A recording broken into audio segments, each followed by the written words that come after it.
Okay, balikan po natin si Dano Tingkungko kaugnay ng job fair ngayon sa POEA. Dano! Okay, balikan na natin siya mamaya. Okay, at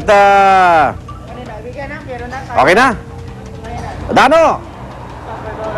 Sama mo ng dasal. Handa na nga ang tagapan ng POEA dito sa Panulucan ng Ortigas Avenue at EDSA. Kasabay na rin ang pagdiriwang ng ika-25 anibersaryo ng EDSA People Power Revolution. Dalawang bagay ang hinahanda rito sa tanggapan ng POEA. Una, ang job fair dito sa paligid ng opisina, sa loob mismo ng tanggapan ng POEA kung saan nakahanda na rito ang mga stall na ilang mga agency at mga kumpanya, pati na rin ang mga aplikante na umaasang makaka-iskora ng trabaho ngayong araw. Pangalawa namang hinahanda rito ang historic unveiling ng marker ni dating Pangulong Cory Aquino dito sa harapan mismo ng tanggapan ng POEA.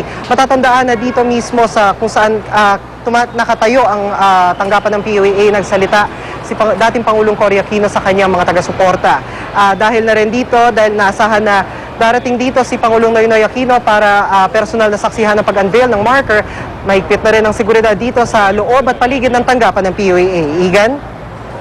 Okay, naku, salamat Dano Tingkungko. Maraming salamat. Okay, nagulat live mula sa POEA at dyan lang kayo, magbabalik pa rin ang unang hirit.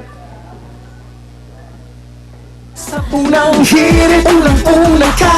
Sa unang hirit, Masasarap ang inyong mga paboritong ulam kung may tamang asim ng Silver Swan sukang puti. Mabango, swabe sa lalamunan at hindi masangsang sa ilong. Silver Swan sukang puti, tamang asim. A full day at work can make you feel mentally tired. You're less sharp and concentration is low, leading to embarrassing hello moments. Boost your mental energy. Take Secon Advance every day to help fight mental fatigue and help strengthen immunity. Secon Advance. It's alarming to know that 7 out of 10 Filipino adults have bodies that are aging faster. Defy body aging. Live healthy. Tapos ang katatapos lang po ng programa dito sa EDSA People Power Monument. Ito na po yung hudyat ng pag-uumpisa ng mga aktibidad ngayong buong araw bilang pagdiriwang nga ng ika-25 anibersaryo ng EDSA People Power Revolution. Kanina nga ay narinig natin ang talumpati ni Pangulong Noynoy Aquino. Medyo maanghang yung mga binitawang niyang salita laban sa diktador na si dating Pangulong Ferdinand Marcos. Nabanggit niya sa halip na naging maunlad, kabi-kabila daw ang patayan noong panahong iyon. 20,000 tao daw ang namundok dahil nga sa pamamahala ni Marcos. Ang dapat sana'y sumasaklolo sa taong bayan, sila pa raw ang kinatakutan. Naging lipunan daw tayo na nilapastangan ng diktadorya. At isa pa sa mga sinabi niya, mas sinulong daw ng pamilya Marcos ang kanilang interes kesa sa interes ng taong bayan. Isa pa ho sa mga nabanggit niya, habang kumukonti daw ang pagkain sa mesa ng mga Pilipino noong panahong iyon, dumadami naman ang sapatos ng dating First Lady na si Imelda Marcos. Pero ang hamon niya ngayon sa ating lipunan, responsableng pamamahala at tamang paggugol ng pera ng taong bayan, yan po ang naging pangako niya para sa taong bayan. At ang sabi niya rin, isa diwa natin ang EDSA kahit matagal na ito, ang diwa ng EDSA kahit matagal na po itong nangyari. Nakakilabot po dahil sa mga oras na ito ay pinapatugtog itong kanta na naging tatak ng EDSA, Handog ng Pilipino sa Mundo. Alright, magbabalik pa ho ang unang hirit. Diyan lang kayo. sa unang hirit, ulang-ulang ka. Sa unang hirit, Humugot ng hirit, sa unang hirit, ang saya-saya.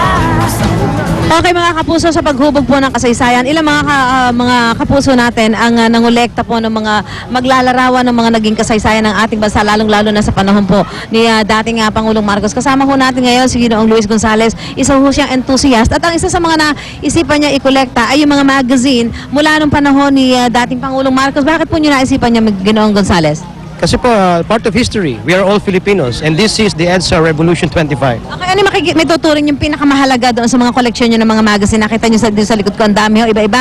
At karamihan ay ang cover ay si dating Pangulong Cory Aquino, si dating Pangulong Marcos at dating Senador Ninoy Aquino. Pakitaas nga, ito po yung masasabi yung pinakamahalagang koleksyon ninyo. Bakit po ito? This is the most controversial magazine because this magazine started the EDSA Revolution. Ito po. Ito po yung naglalarawan ng...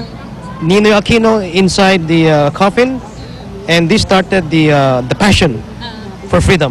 At ngayon may mga bumibili na itong mga koleksyon ninyo. Meron po, binibili online. Okay, ayan. So napakahalaga pala ng mga pangungulekta dahil sa pamamagitan ng mga larawan, ng mga cover ng mga magazine ay makikita mo magbabalik tanaw ka sa kasaysayan ng ating Pilipinas, lalong-lalo na nga po itong pinagdiriwang natin ngayon, ang ika-25 taong anibersaryo ng People Power Revolution. Maraming salamat po, Ginoong Gonzales, mula po rito sa People Power Monument. Susan Enriquez, back to studio po tayo.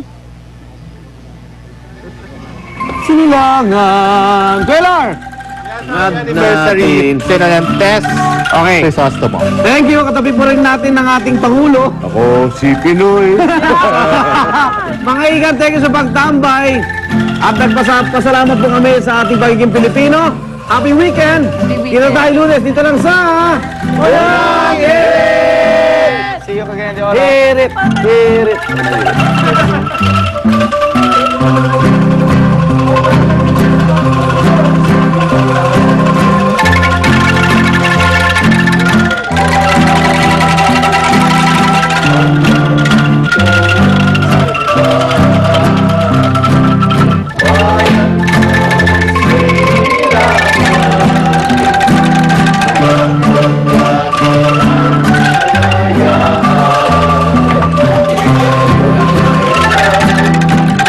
Ang programang ito ay inhatid sa inyo ng Mercury Drug, Gising 24 Oras.